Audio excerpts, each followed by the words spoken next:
Welcome students to my YouTube channel. Our today's topic of chapter number 1, that is once again Coulomb's law but in a vector form. Okay, so let's once again move to that is Coulomb's law. हम Coulomb's law already पढ़ चुके हैं कि that is a scalar form, magnitude की बात की थी, but now in a vector form.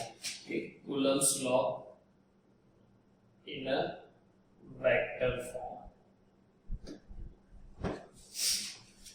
चलो तो क्या करते हैं Coulomb's law में फॉर्मूला और सब आपको बताया. फॉर्मूला थी force F K Q1 Q2 by R square.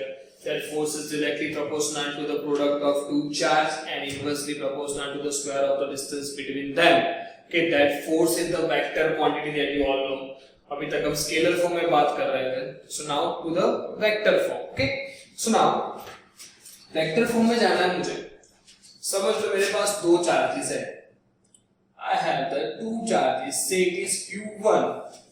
Take it positive. Say I have another charge. Say it is Q2, which is also a positive charge. Okay. अब ये Q1 Q2 charge मैंने space पे कहीं भी place किए हुए.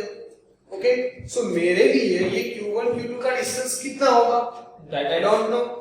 सो it is depends कि मैं कहां से ऑब्जर्व कर रहा हूं.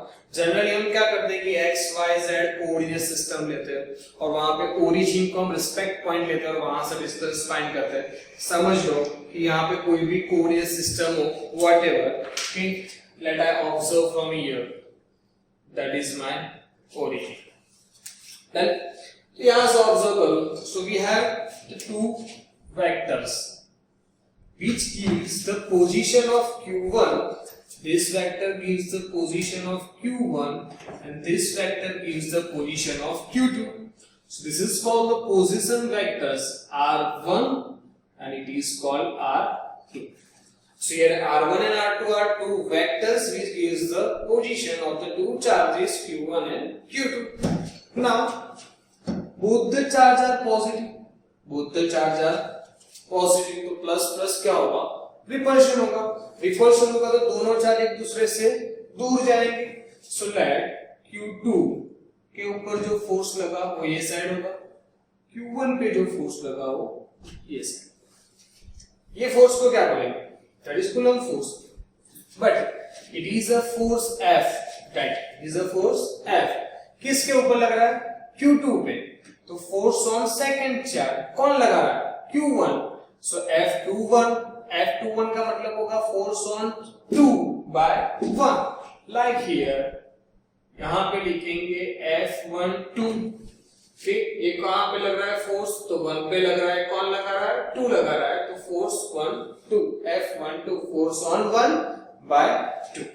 सो यहां पे सिंपल थिंग ऐसी हुई हमारी कि we have the two forces like F12 and F21. F12 is force on 1 by 2, while F21 is a force on 2 by 1. लेकिन न्यूटन बाबा ने कहा हुआ है कि action and reaction are equal in opposite. पहला चार्ज दूसरे के ऊपर जो फोर्स लगाया उतना ही फोर्स दूसरा पहले के ऊपर लगाएगा. सो these two forces are equal in magnitude. These two forces are equal in magnitude, but you say it is opposite in direction. दिख रहा है opposite in direction, तो यहाँ पे लगा देंगे minus sign. Minus sign says it is opposite in direction. So we have the two forces F12 and F21. Okay, अब कैसे लिखेंगे वेक्टर फॉर्म में, हम इसकी बात करते हैं. F12 12 के अकॉर्डिंग टू 1 फाइंड करना है, कुछ नहीं करना है, आगे माइनस साइन लगा देंगे. So we tell about 12. F12 मतलब होता है फोर्स ऑन 1 by 2. F12 का मतलब होता है फोर्स ऑन 1 by 2. कितना फोर्स होगा, फोर्स की फॉर्मूला आप सबको पता, बराबर Coulomb's law K Q1 Q2 by R square. So it is K Q1 Q2 by divide में था R square. R डिस्टेंस है किसके बीच में, तो 1 और 2 के बीच में. तो 1 और 2 के बीच में जो डिस्टेंस है उससे मैं डिनोट करता हूँ r12, लेकिन ये भी सारा वेक्टर होगा तो उसको मैग्नीट्यूड के फॉर्म में लिखेंगे। सो द वेक्टर r12 के मैग्नीट्यूड, डिस्टेंस है मैग्नीट्यूड, तो यहाँ पे मैं नीचे लिख सकता हूँ r12 स्क्वायर। ऐसा नहीं लिखना है तो आप ऐसे भी लिख सकते हो, यहाँ पे वेक्टर करो, मैग्नीट्यूड करो, उसका स्क्वायर करो, योर चॉइस।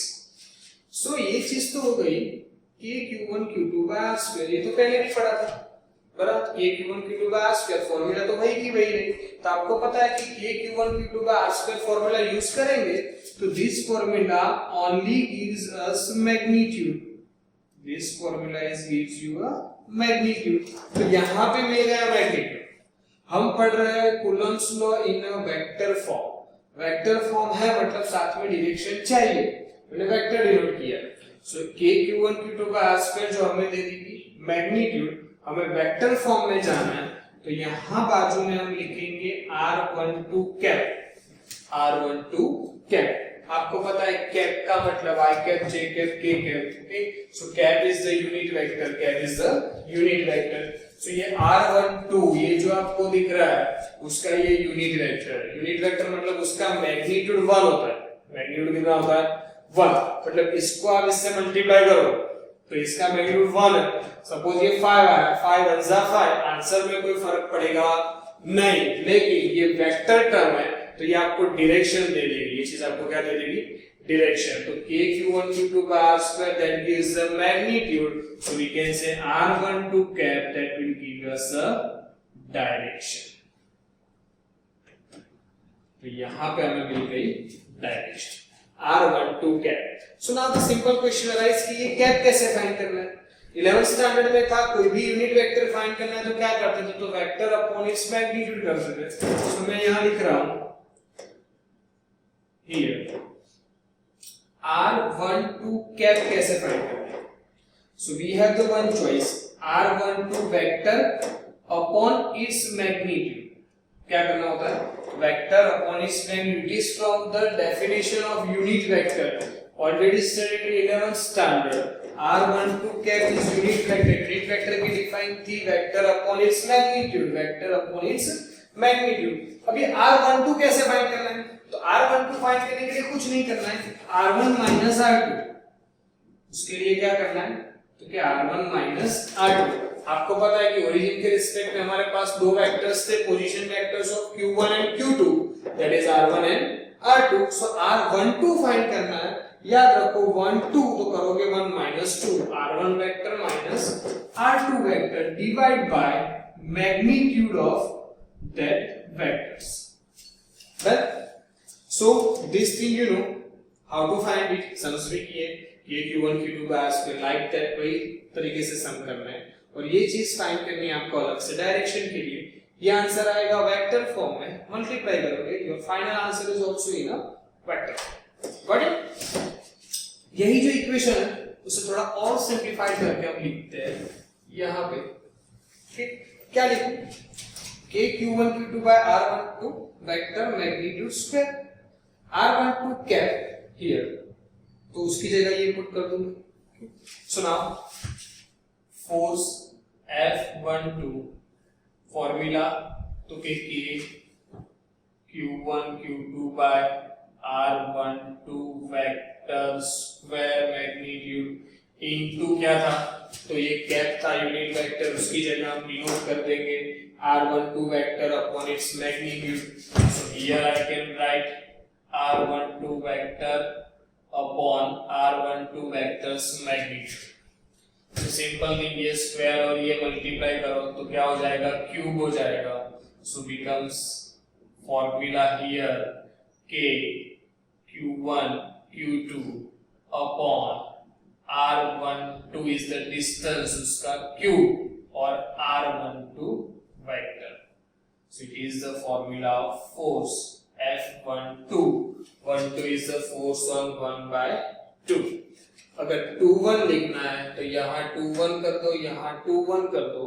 R12 फाइंड करने के लिए R1 माइनस R2 किया था, अगर 21 फाइंड करना है तो R2 माइनस R1 करोगे तो आंसर प्लस का माइनस हो जाएगा। आपको यहाँ पता है कि force are equal but opposite in direction, so it is the final formula in a vector form. Students, खास एक चीज आपको रिमेंबर होनी चाहिए कि whenever you are using the Coulomb's law in vector form, तो ये ध्यान रखना कि अगर ये फॉर्मूला यूज कर रहे हो तो यहाँ लिखते हैं यूनिट वेक्टर, अगर यूनिट वेक्टर लिखते हैं तो यहाँ पे स्क्वायर आना चाहिए, और अगर ये फॉर्मूला यूज कर रहे हो जिसमें यूनिट वेक्टर कैप में वेक्टर यूज कर रहे हो तो यहाँ पे आना चाहिए क्यूब आना चाहिए।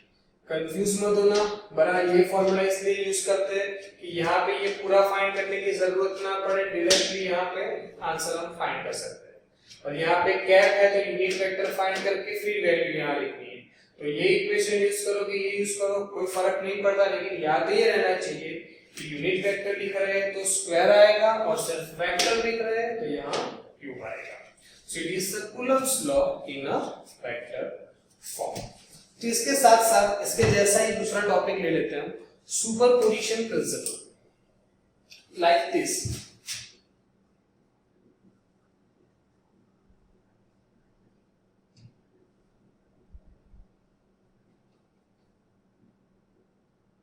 सुपरपोजिशन प्रिंसिपल,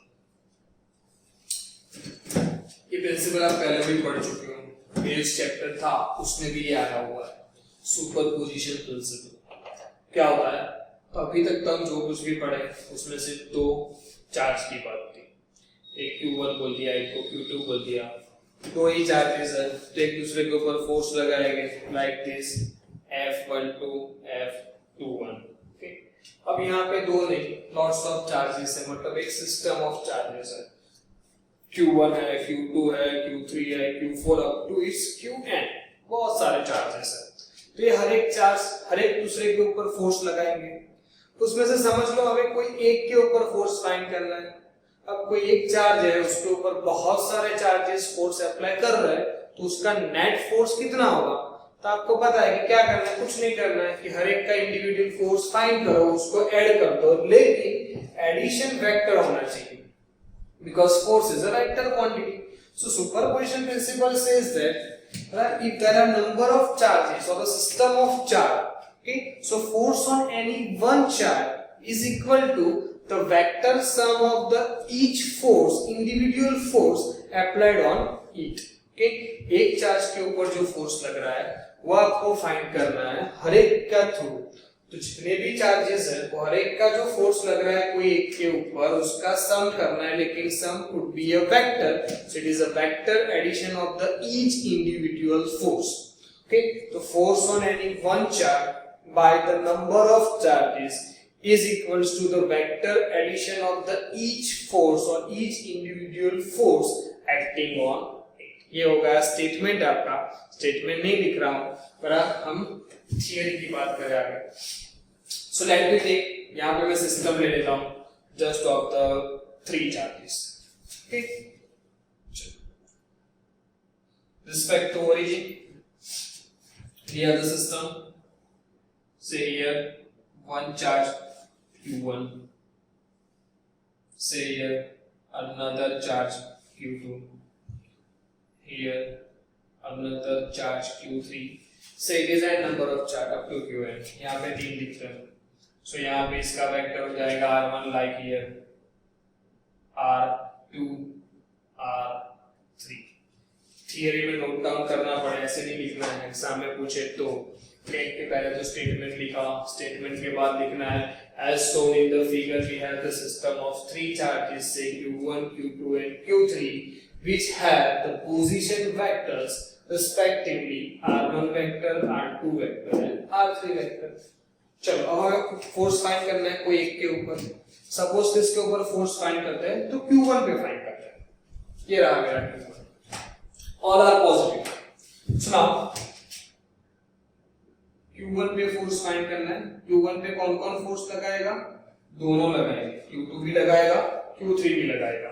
चलो प्लस प्लस रिपल्सन तो दूर गया, तो ये फोर्स ये side that is force of F किसके ऊपर 1 के ऊपर कौन लगाया दूसरा तो F1 2 फोर्स ऑन 1/2 यहां पे प्लस प्लस अगेन रिपल्शन तो ये कहां जाएगा 2 ऊपर गया ये लाइन के अकॉर्डिंग सो F1 फोर्स किसके ऊपर 1 के ऊपर कौन लगाया 3 लगाया तो F1 3 ठीक अब ये दोनों फोर्सेस हो गए उसका क्या करना पड़ेगा वेक्टर एडिशन इन दोनों का वेक्टर एडिशन करना है तो पढ़े थे law of parallelogram in 11th standard okay दोनों का एडिशन कर सकते हैं लेकिन यहाँ पे 2 है 2 की जगह 3 4 5 इतने भी होंगे तो उसको वेक्टर सम में डिनोट करना पड़ेगा हमें so let me right each formula first मुझे लिखाओ F12 क्या हो गया फोर्स ऑन 1/2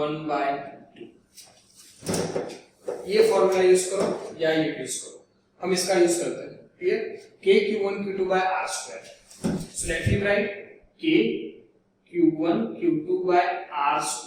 R कौन सा R12 यहाँ पे वेक्टर लिखोगे तो मैग्नीट्यूड फॉर्म दिखाना पड़ेगा यहाँ वेक्टर एरो ना बनाओ तो ऐसे भी लिख सकते हो इनटू क्या करना है आपको तो क्या R12 कैप इनटू क्या करना है R12 cap same is equation number 1 it is a force on 1/2 again दूसरा लिखते हैं क्या होगा यहाँ पे सिंपल थिंग फोर्स F13 का मतलब force on 1/3 so which is equals to K Q1 Q3 यहाँ 1 2 था तो जहाँ 1 2 दिख रहा है यहाँ 1 3 है तो 1 3 R13 square R13 cap equation number 2 अगर n नंबर ऑफ चार्जेस होते तो ऐसे लिखते ही जाते n नंबर ऑफ इक्वेशंस बनते so now as per the superposition principle ने क्या कहा था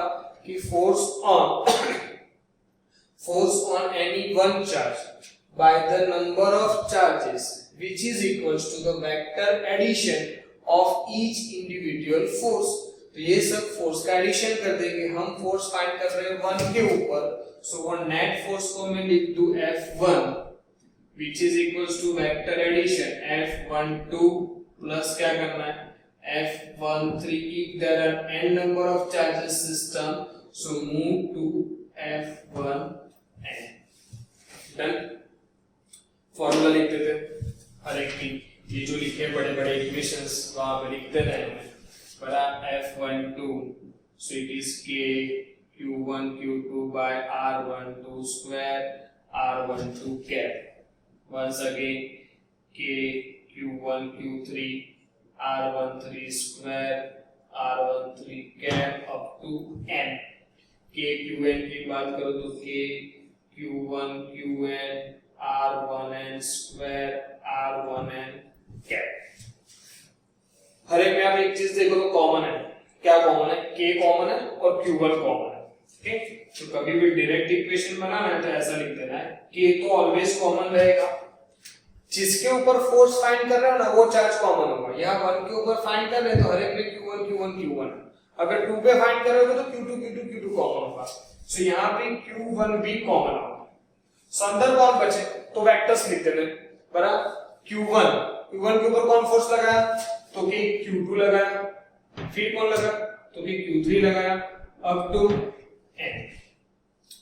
वेक्टर 1 के ऊपर 2 तो R12 स्क्वायर यहाँ R13 square up to R1 है यहाँ पे बाजू में vector unit vector R12 cap R13 cap अगर यहाँ क्यूब कर दो तो यहाँ वेक्टर करना है जैसे यहाँ पे लिखा था okay so we get the final equation of force on first charge by the number of charges so it is a superposition principle okay so let me end up the lecture but I have only 2 topics for this session Coulomb's law in a vector form and the superposition principle ये मैंने theory के अंदर main mathematical steps लिखे हुए हैं but if in the exam this theory will be asked then you have to write some theoretical steps too जैसे कि मैंने यहाँ कहाँ स्टेटमेंट लिखना है फिगर डिनोट करनी है फिगर के बारे में लिखना है and that's all things okay so bye students